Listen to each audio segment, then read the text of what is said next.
Today, let me introduce this scooter to you. Headlights.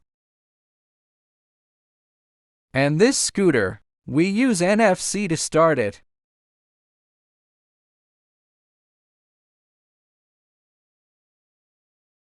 And also has APP control. Let me introduce it to you. Open its APP. Just connect it.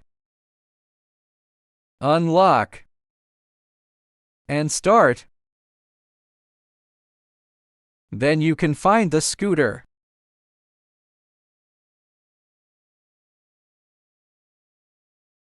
And it can display battery information. And then there's GPS positioning. You can see the status of your scooter. Vehicle settings, you can adjust the distance of Bluetooth. You can also share your keys with your family.